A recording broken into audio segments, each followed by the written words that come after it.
नमस्कार मंडळी, मी भगवान वानखेडे. पंढरपूर लाईव्ह मध्ये आपल्या सर्वांचं सहर्ष स्वागत. आज मराठी पत्रकार दिन. आद्य पत्रकार बाळशास्त्री जांभेकर यांचा जन्मदिवस. सर्वप्रथम सर्व पत्रकार बंधू भगिनींना मराठी पत्रकार दिनाच्या हार्दिक शुभेच्छा. आज पंढरपूरमध्येही पत्रकार भवन मध्ये पत्रकार दिन मोठ्या उत्साहामध्ये साजरा झाला. यावेळी पंढरपूर मंगळवेढा विधानसभा मतदारसंघाचे आमदार समाधानदादा आवताडे यांनी आपल्या भाषणामध्ये पंढरपूर शहराच्या विकासासंदर्भातला आपला अजेंडा सांगितला. यावेळी बोलताना समाधानदादा आवताडे यांनी पंढरपूरमधील पत्रकारांच्या जो घराचा प्रश्न आहे याबाबतही आपली भूमिका स्पष्ट केली. मी बारीक सारीक गोष्टीचा अभ्यास करूनच ते काम कशा पद्धतीने करायचं याचा विचार करतो आणि त्यानंतर ते काम मार्गी लावतो, अशा शब्दामध्ये आमदार समाधानदादा आवताडे यांनी आपली भूमिका यावेळी स्पष्ट केली.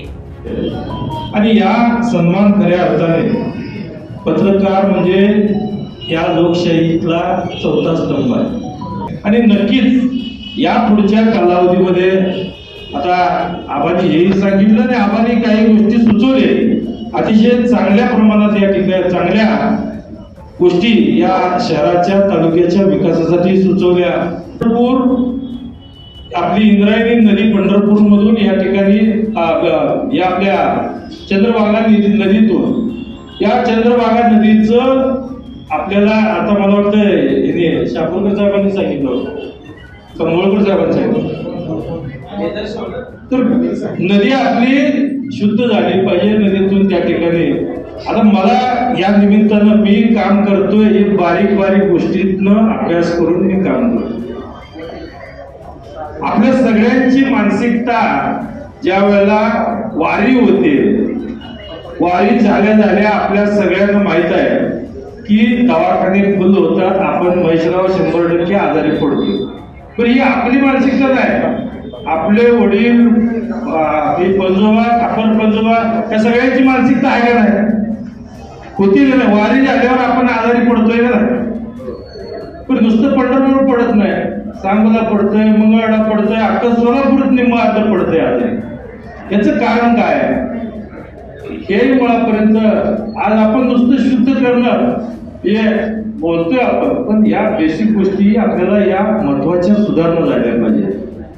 की याचं मुख्य कारण मी ज्या वेळेला आपल्या वारीच्या बैठका होत्या त्या बैठकीला ज्या वेळेला आपल्या या मतदारसंघातील सर्व मायबाप जनतेने संधी मला या भागाचं प्रतिनिधित्व करण्याची दिली, त्यावेळेला पहिली मिटिंग ही वारीच्या निमित्तानं पुण्यात होते. त्यावेळेला त्याचे अध्यक्ष अजितदादा होते. पहिल्या मिटिंगलाच मी अजितदादांना त्या मिटिंग मध्ये सांगितलं की आतापर्यंत आमची मानसिकता, आमच्या सर्व वाडवर्धांची मानसिकता आहे की वारी झाल्यावर आम्ही आजारी पडतोय, याचं दादा कारण काय? त्यावेळेला दादा असं बरोबर आहे म्हणजे आजारी तरी पडत लोक, पण याचं कारण काय?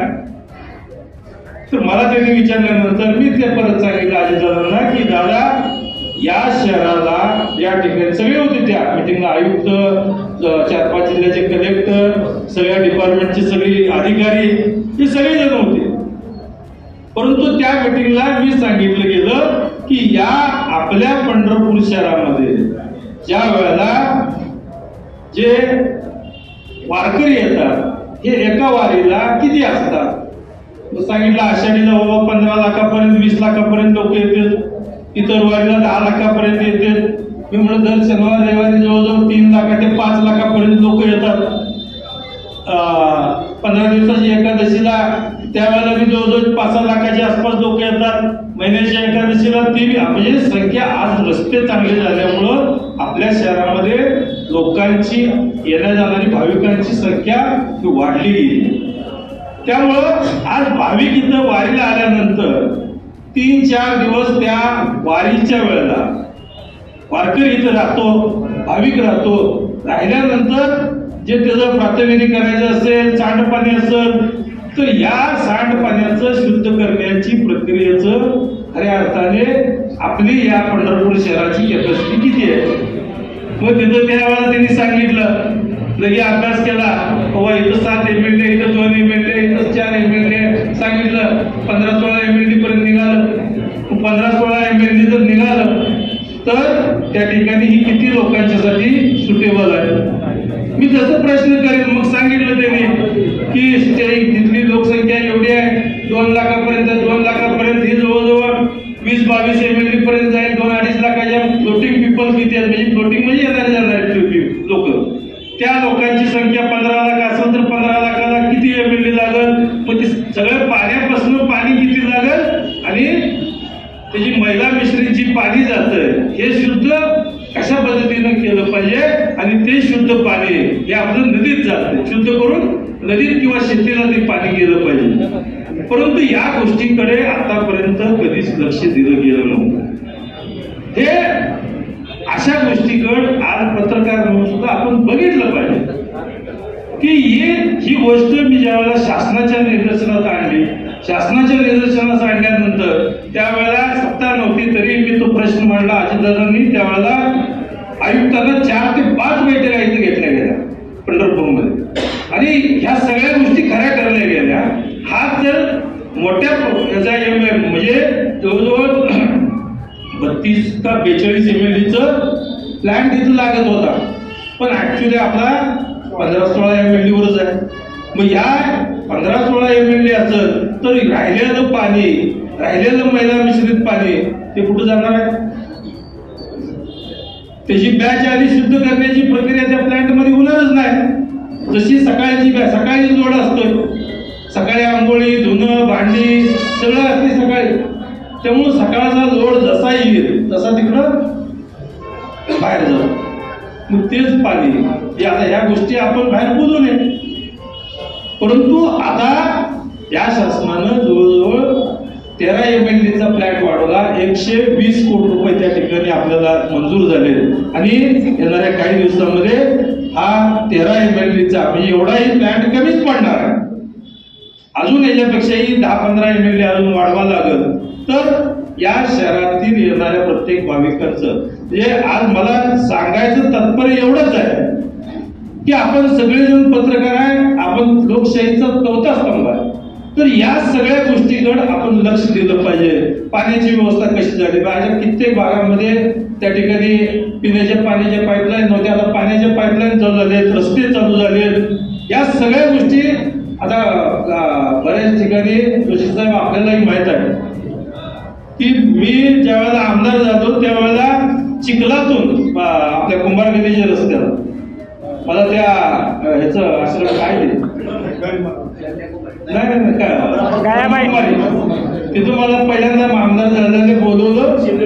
हा तर त्यावेळेला तिथं मला वाटतं पाऊस पडला होता. मी तिथनं गाडी तिथं जात नव्हती चिखलातनं मी गेलो होतो तिथे.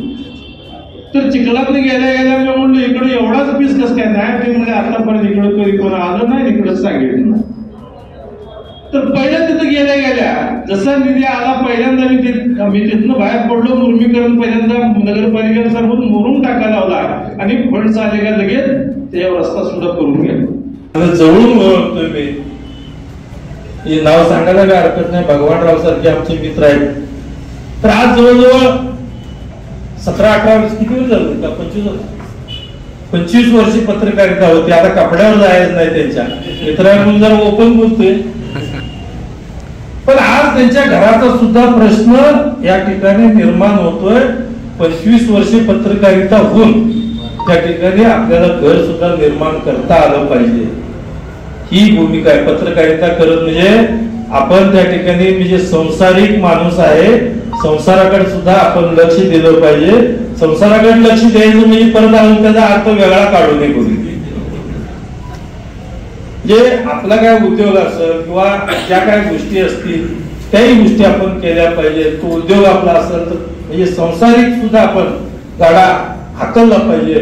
आणि हे करत असताना सुद्धा या ठिकाणी पत्रकारांना सुद्धा आता प्रत्येक पत्रकारांची मागणी आहे की आम्हाला घर व्हावं वगैरे. आमची शेवटच्या टप्प्यापर्यंत आम्ही मागच्या वेळेला चर्चा चालू होती. आता हे पंतप्रधान आवास योजना जो आहे त्या योजनेमधून पत्रकारांना निम्म्या रेटमध्ये किंवा कमी रेट दरामध्ये आपल्याला कसं ही देता येईल आणि कसं बसवता येईल याकडे सुद्धा मला वाटतं चौघपान अविराज तुम्ही कोण तुम्ही होतच पण हे सगळ्यांची चर्चा मैश्राव चालू होती आपली, तर त्यामध्ये सुद्धा बसवता येतंय का? कारण रेडीमेड होते, उद्यापासून सगळ्यांना म्हणजे आता पत्रकारांचं झालं, आमचा राजू आहेत, राजू मिश्रा आहेत, वृत्तपत्र विक्रेते आहेत त्यांचे, ह्याच तुमच्या इंडस्ट्रीचे संलग्न हे पण लोक कॅमेरामन त्यांनी काय करायचं, प्रत्येक मीडियातले प्रत्येक ह्याच्यातून या निमित्तानं म्हणजे या इंडस्ट्रीला सगळी साथ देणार आहे. आम्हाला कामगार असतील किंवा वृत्तपत्र विक्रेते असतील, आता महेश आता अभिजित आबा गेले सांगितलं, अभिजित आबाचं कही पे निघा काय, कही पे निघाय आणि निशाणा काय ते जरा दिसत होतं. परंतु आबांना माहित आहे पहिल्यापासून राजकारण करत असेल किंवा सगळ्या गोष्टी असतील, तुम्ही एकीकडे नजर आणि एकीकडे निशाणा कधी लावत नाही. जिथं निशाणा लावायचं तिथं परफेक्ट निशाणा लावतो आणि त्याला करेक्ट कार्यक्रम कशा पद्धतीने होतोय